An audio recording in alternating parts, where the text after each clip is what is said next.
자, 도쿠가 이번 경기 후에 스카이스포츠와의 인터뷰에서 이렇게 이야기를 합니다. 골을 넣은 상황에 대해서 이야기를 하는데, 베르나르를 보며 패스를 시도했는데 공이 굴절되어 다시 내 앞으로 왔다. 그때 이거 내가 해야 되는 거구나. 그거 어떻게 찰까? 안으로 차야겠지? 니어포스트로 차야 될까? 파포스트로 차는 게 낫겠지? 야, 이거 운명이다. 내가 차는 게 맞다. 약간 좀 운명론자죠. 이번 시즌 전에 기독교를 만나고 갑자기 독실한 크리스찬이 됐는데, 그 이후부터 이상하게 인터뷰하는 게 자꾸 운명이다 뭐 막 이런 거, 계시를 받았다 막 이런 식으로 이야기를 자꾸 하는 편이에요. 이러면서 인터뷰할 때도 항상 독백을 많이 집어넣어. 아, 이거 내가 해야 되는 거구나. 운명이구나. 그럼 어떻게 차야 될까? 안으로 찰까? 니어포스트로 찰까? 파포스트로 차는 게 낫겠지? 라는 생각이 들었고 슬쩍 목적지를 바라봤다. 그 이후에는 사실 잘 기억이 나지 않는다. 그저 공이 잘 맞았다는 느낌만이 들었고, 잘은 모르겠지만 그냥 골이 들어가는 게 자연스러운 일이라는 생각도 들었다. 설명하기 어려운 일이 자연스러운 일이라는 자체가 이상하지만 아무튼 좋은 결과를 얻게 되어 만족스럽다 라고 이야기를 해요. 그러니까 초자연적인 현상이 발생됐다라고 이야기를 하고 싶어 했던 것 같아. 근데 여기서 되게 재밌는 포인트가 뭔지 알아요? 도쿠는 참 애는 앤게 인터뷰도 좀 어색하고, 인터뷰도 많이 안 해본 선수라서 인터뷰를 하는데 처음에 그냥 막 말을 해. 이러다가 옆에 보더니 마이크를 얼른 들어. 마이크를 쥐고 차렷 자세로 말하고 있었던 거야. 긴장해가지고 옆에서 얘기를 했나 보지, 어필을 했나 보지, 마이크 들라고.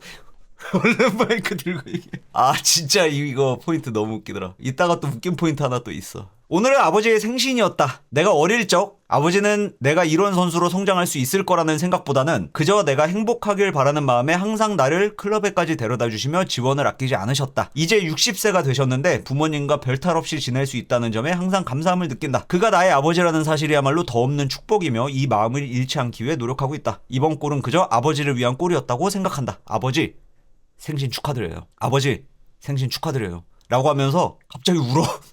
이거 거의 시상식이냐고. 이거 거의 뭐 올해의 선수 뽑힌 거야? 이거 뭐 시상식에서 누가 보면 한 발롱도르쯤 탄 선수인 줄 알겠어. 갑자기 얘가 울먹거리더라고. 울었어. 눈가가 촉촉해지면서 아버지 생신 축하드려요. 어려운 득점을 성공시키는 것도 중요하지만 우리 팀에 있었던 스털링을 예로 들어보자면 시즌당 최소 6, 7개 정도의 골은 아주 간단한 탭인으로 나왔던 것처럼 나도 최소 5골 정도는 그런 방식으로 쉬운 득점을 성공시키고 싶고 내가 개선되어야 할 부분이라고 생각된다. 내가 바라는 수준의 선수가 되기 위해서는 이직골을 성공시키기 위해 좋은 자리를 선점할 줄도 알아야 하기 때문이다. 드라이브 샷을 실전에서 성공하며 그 느낌을 터득한 것처럼 이직골 또한 타이밍과 느낌을 이해하기 위해 제레미, 이걸 개선하면 경기에 도움이 더 많이 될 거야 라고 되뇌이며 노력을 하고 있다 라고 인터뷰를 합니다. 뭔가 좀 자기애가 좀 있어. 자기애가 좀 있어. 좀 그게 좀 강한 사람, 강한 선수이기는 해.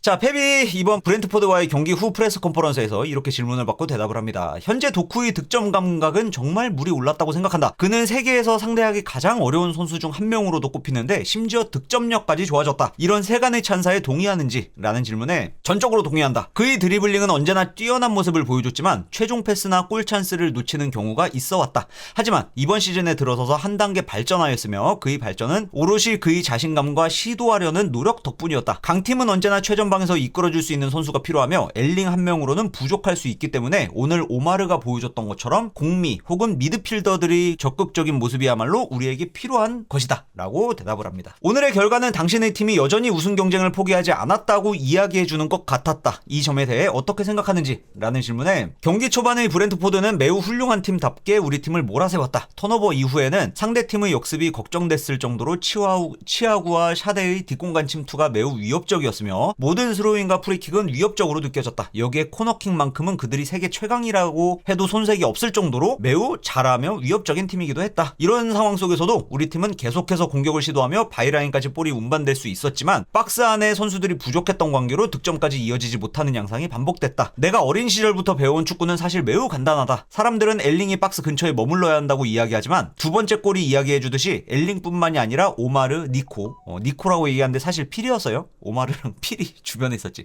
니코라고 그냥 얘기해버리더라고. 또한 근처에 머물러 주었기 때문에 엘링이 3명의 선수들에게 에워싸이지 않을 수 있었고 그 덕분에 득점을 성공시킬 수 있었다. 후반전에 투입된 오마르와 필의 움직임이 인상적이었으며 그 중에서도 필이 가졌던 2번의 찬스는 비록 득점으로 이어지진 못했지만 그런 기회를 만들어낼 수 있었던 것 또한 그가 바이라인까지 추적해준 덕분이었다. 그렇기 때문에 전반전보다 후반전의 경기력이 좋을 수 있었던 것이다 라고 대답을 합니다. 아, 포든 잘했어요. 포는 잘했어. 진짜 포지셔닝 너무 좋았어. 안정적으로 볼 운반, 볼 배급 잘했고, 간격 컨트롤도 좋았었고, 수비 가담도 좋았고, 에너지 넘쳤죠. 활동량도 좋았고. 아무튼 순위표를 종종 보는 편인지? 라는 질문에 테이블을 따로 볼 필요가 없다. 경쟁팀의 승점 및 골 득실이 머릿속에 저장되어 있기 때문이다. 라고 대답을 합니다. 당신은 어떻게 미드필더인 누네스를 세계 최고의 라이트백으로 성장시킬 수 있었는지? 라는 질문에 그의 패스는 미드필더를 연상시키며 엄청난 스피드를 지닌 선수이기도 하다. 또한 매우 지능적으로 뛸 수 있기 때문에 최전방에서 최후방까지 공간을 매우 잘 활용해주고 있다. 그의 활약은 정말 놀라울 따름이다. 후사노프가 있을 때는 보다 더 적극적으로 공격에 가담하는 모습을 보여주기도 하는데 도쿠와 마찬가지로 그 또한 한 단계 발전한 선수로 평가받을 자격이 있다고 생각한다. 그가 그 자리에서 잘 적응할 수 있게 되어서 매우 기쁘다. 하지만 언젠가 홀딩 미드필더가 필요한 순간이 오게 된다면 좁은 공간에서도 좋은 활약을 해줄 수 있겠다는 생각이 들기 때문에 그는 그 자리에서 기회를 받을 수도 있을 것이다. 라고 대답을 해요. 이거 진짜 그린라이트입니다. 오라일리처럼 누네스한테도 엄청난 그린라이트예요. 풀백으로 좌천 갔었는데 야 이거 조만간 미드필더로 다시 올라오겠다. 본 포지션으로 다시 복귀할 수 있겠다. 라는 그런 생각이 듭니다. 이 선수를 미드필더로 쓰지 않았었던 이유는 지능이 안 되기 때문이라고 얘기했었잖아. 좁은 공간에서는 할 수 있는 게 별로 없다라고 이야기하기도 했었고, 적극적으로 움직일 줄 모른다, 그게 좀 아쉽다라고 이야기도 했었고, 공개적으로 저격을 했죠, 프레스 컨퍼런스장에서. 근데 그게 다 개선이 됐다고 이야기를 하는 거예요. 지금 그의 패스는 미드필더를 연상시킨다. 이거 약간 좀 소름 끼치지 않아? 다음 시즌 형님들, 조컨 실컨 그냥 자연스럽게 누네스가 미드필더로 뛰는 모습을 우리는 볼 수 있게 될 테니까요. 이런 방식으로 실없는 소리는 안 하죠, 페비오. 분명히 누네스는 다음 시즌에 미드필더로 그냥 고정은 아니겠지만 몇 경기 정도는 아무렇지 않게 뛰게 될 거다라는 거를 우리가 염두는 하고 있어야 돼요. 답답할 수도 있겠지만 잘할 수도 있어요. 어쨌든 펩은 이렇게 얘기한 거면은 쓰겠다라는 소리니까 마음의 준비는 단단히 하고 있어야 됩니다. 제레미가 성장할 수 있었던 원동력은 무엇인지? 라는 질문에 성장하고 싶다면 스스로 이겨내야 한다. 단순히 좋은 경기를 하는 것만으로는 충분하지 않으며 결국 경기를 이길 수 있게 만들어줘야만 하는 역할의 선수이다. 확신하건대 앞으로는 도쿠가 골을 넣었던 것과 비슷한 상황이 연출된다면 수비수들이 공간을 아예 주지 않으려고 노력할 것이다. 그는 앞으로 한 단계 더 나아가서 슛이나 패스를 더욱 영리하게 시도할 줄 알아야 할 것이다. 그는 매우 위대한 한 걸음을 내디뎠다. 그는 이제 내가 바로 경기를 이기게 만드는 도쿠다. 라는 생각으로 경기에 임해야 할 것이다. 위대한 선수들은 항상 그런 생각으로 경기들을 해왔으니 말이다. 이렇게 얘기하는 거는요, 이제 한 걸음 남았다라고 보는 것 같아, 펩은요. 월드 클래스급의 선수로 성장하기에 멀지 않았다. 그렇게 보고 있는 것 같아. 근데 그 정도로 지금 엄청난 영향력을 끼치고 있죠, 맨시티에서요. 진짜 없어서는 안 되는 선수, 핵심 플레이어, 에이스라고 해도 손색이 안 될 정도의 퍼포먼스를 보여주고 있기 때문에 지금 펩이 이렇게 이야기하는 게 위대한 한 걸음을 내디뎠다. 위대한 선수들은 항상 내가 바로 경기를 이기게 만드는 도쿠다 라는 방식으로 생각을 하기 때문에 도쿠도 그렇게 생각을 해야만 한다. 한꺼풀 벗어서 이제는 조금 더 영리하게 플레이만 하면은 그럼 넌 끝났어. 이렇게 보고 있는 것 같아요. 티자니가 선발로 나왔던 이유는 무엇인지? 난 발빠른 선수들을 좋아한다. 그런 면에 있어서 티자니는 뛰어난 모습을 보여주는 선수이며 이번 경기에서도 박스 안으로 침투한 뒤에 두세 번의 샷을 시도하는 모습을 보여줬다. 또한 세컨볼에 있어서도 좋은 활약을 해주었다. 하지만 0대0 상황에서 창의적인 선수가 필요하다고 느꼈기 때문에 필을 투입시켰으며 필은 베르나르도와 함께 홀딩 미드필더로 뛰는 것이 익숙하지 않았지만 근성을 보여주며 우리에게 큰 도움이 되었다. 베르나르도를 보좌하며 역동적인 모습까지 연출해주는 모습이 매우 좋았으며 제레미가 공을 소유한 상황에서는 순간적으로 박스 안에 뛰어들어가는 움직임 또한 훌륭했다. 그 덕분에 두 골을 성공할 수 있었으며 그것이야말로 필의 능력을 발휘한 순간이라고도 할 수 있다. 라고 대답을 합니다. 질문은 티잔이었어요. 근데 결국에는 포든으로 끝납니다. 그냥 필이 좀 더 잘했다. 그 정도로 생각하자고. 교체 직후에 골이 나왔다. 어떤 생각을 했는지 팬 매기는 거죠. 같은 기자예요. 티자니 질문한 기자랑 같은 기자예요. 매기는 거지, 매기는 거. 선수들에게 메시지를 따로 전할 필요가 없는 이유는 수비수들을 대거 투입시키면 선수들은 현재 수비가 불안한 상황이구나 라고 인지할 수 있기 때문이다. 마찬가지로 공격수들을 대거 투입시키며 선수들에게 공격을 계속해야 한다라는 메시지를 보냈고 이기기 위해서는 공격을 해야만 한다라고 느끼게 해주고 싶었다 라고 대답하면서 이제 교묘하게 빠져나가요.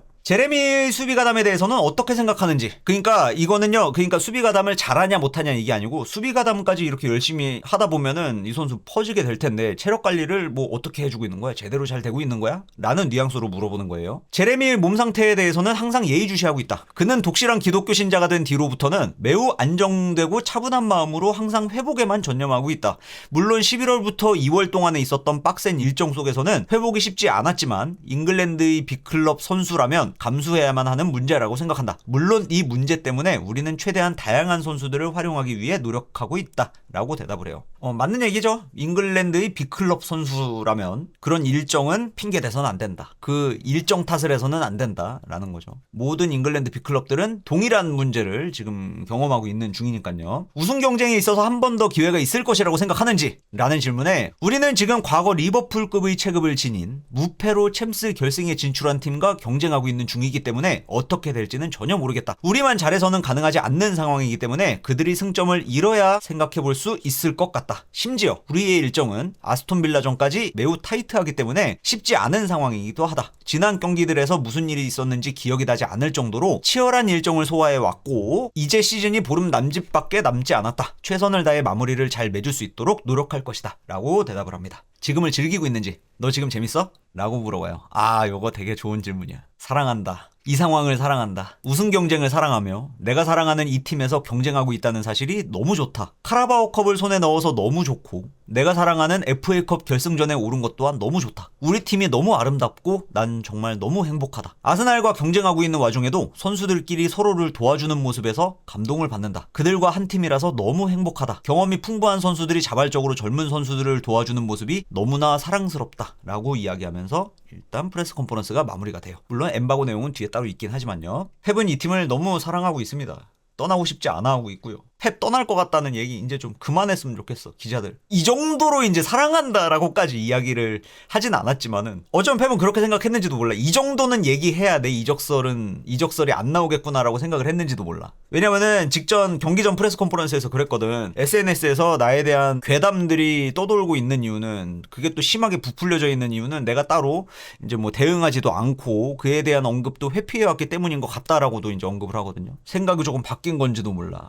요런 식으로 진짜 격하게 이 팀을 애정하는 이런 코멘트를 해줄 거라고는 몰랐어. 나 약간 좀 뭉클하더라고. 이 대목을 보면서. 자, 아무튼 이번 경기 3골이나 3골차로 승리를 취할 수 있게 돼서 너무 다행이고요. 일단은 골득실은 또다시 따라잡았습니다. 물론 아스날이 뭐 한 경기 정도는 또 미끄러져 줘야 또 뭐 경쟁이 되네 마네 이러면서 또 쫄리면서 보게 될 것 같긴 한데 뭐 어찌 됐건 간에 한 경기 차이라서 마지막 라운드까지는 모른다. 희망 고문 받으면서 또 이제 시즌을 계속 지켜보게 될 것 같아요. 아무튼 주중에 있을 크리스탈 팰리스전도 좋은 결과 가져올 수 있길 바라면서 콘텐츠 마무리하겠습니다.